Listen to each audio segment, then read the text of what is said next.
Hi, I just did like a 17-minute video rant and got rejected because it was too long. So I don't really know much about YouTube. Like, quite new to it. I do realise that most videos are less, but you see a lot of videos that are like hours long. So I don't know. I don't know why. I don't know why it's rejected anyway. So I'll need to do this whole video again, but hopefully it'll be better this time. So I came across this article today. And this is the Metro, which is a free newspaper that you get in the bus or the train in Scotland, and it's pretty well known for having sort of wacky stories and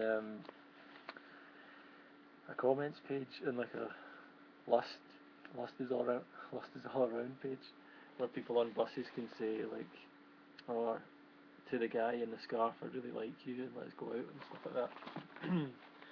Anyway, um, so yeah, it's got this story. I drank 8 litres of Iron Brew a day, and Iron Brew is the national soft drink of Scotland. It's that you can see it there. It's orange. It's really tasty. It's like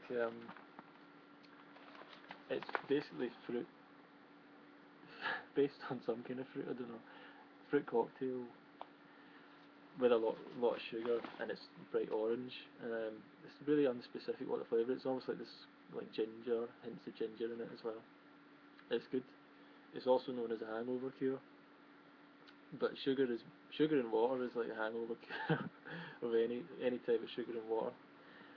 Um, because you're starved of water when you're hungover and sugar, which is starved of fruit.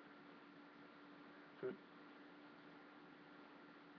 Yeah. So, and this guy here, Andrew McSherry, got a quadruple heart bypass operation, and they're saying it's because of this. It's because of his sugar addiction, and this seems to go against the whole saturated fat cholesterol being the cause of,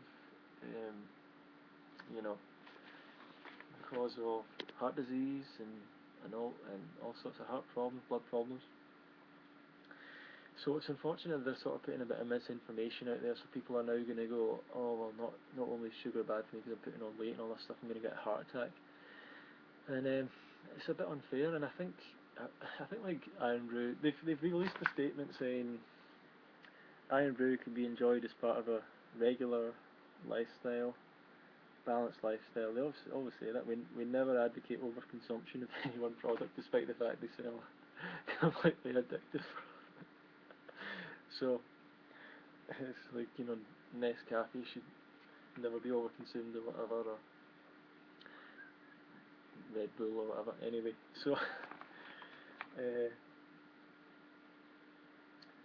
he said he had to wake he had to wake up in the night to drink it, or else if he woke up in the morning he would be sweating, shaking, and feeling sick, just like a junkie, and needed a fix. Now, like he was drinking 8 litres of soft drinks per day. He's actually not too fat though. I mean, check him out. He's pretty slim. Look at his face.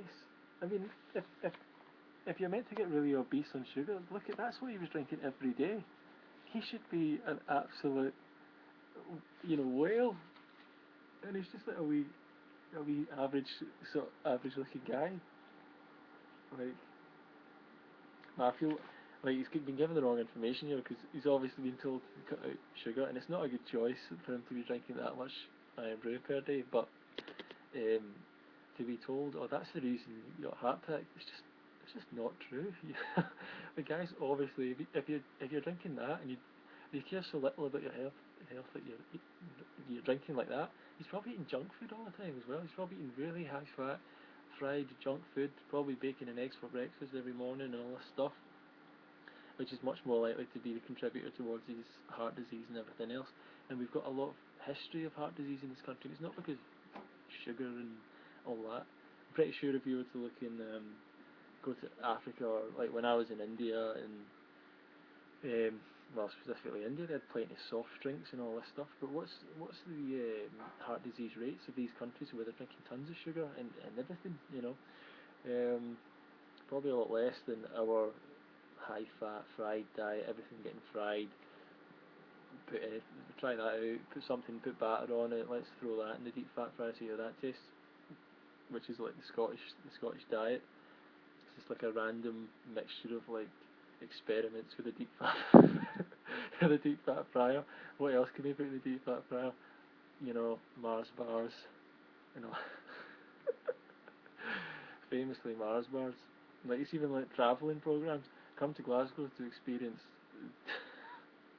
the local delicacy like the deep fried Mars bar. Basically, I never had one unfortunately, but it's like someone told me it's like basically a Mars bar that tastes. You're putting in the same oil that you're frying all this fish in, so you're having like a fishy tasting fried Mars bars. They're the worst thing ever. But yeah, that's a good way of describing Scottish diamonds, like random experiments in the use of the deep fat fryer. Um, and that's what people. So iron brew goes hand in hand with fish and chips, like fish and chips, iron brew, chicken and chips, chicken supper, fish supper, all the suppers, haggis supper, whatever, and a bottle of iron brew, and that's how it goes. And obviously people go, oh, I better cut out the iron brew. That's the bad thing. Oh man. But yeah, he's an addict, and uh, because of the, I'm really trying to keep this video short. I've got so much to say. I can empathise, not entirely with Andrew McSherry because he went a wee bit overboard. I mean, if you're waking up in the night drinking it, like surely at some point, see, like when he was on 2 bottles a day or something, he must have went, this is getting out of hand.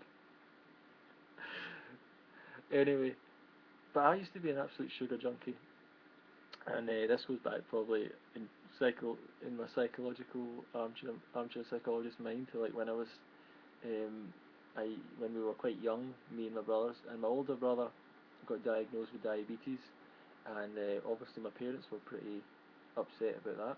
And everyone thinks diabetes is like a sugar issue, and because it's related to blood sugar, high blood sugar, and all that. So, and, diabetes is when there's an autoimmune thing in the pancreas, and it eats the cells in the islets of Langerhans or something that are meant to produce your insulin, which is the transporter for sugar. And if you've not got that, then the sugar in your blood goes up, and then you can't do anything with it, so you just piss it out again, and you end up pissing all the time, and then your blood sugar goes really low because you can't get your blood sugar in cells, and you go in a coma eventually, all this stuff.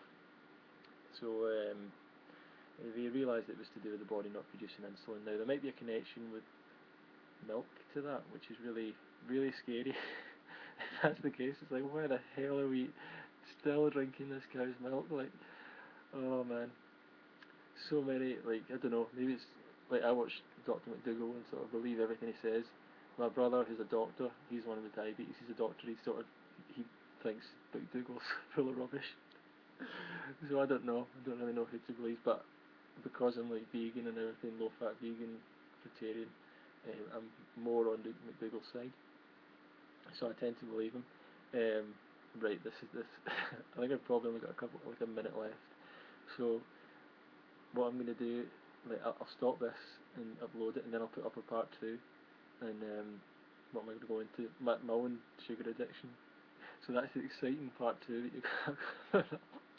I must be really carved up today because I'm in quite a good mood making this video. So, right, so part 2 for the continuing saga. Oh, so see you in a bit. Bye.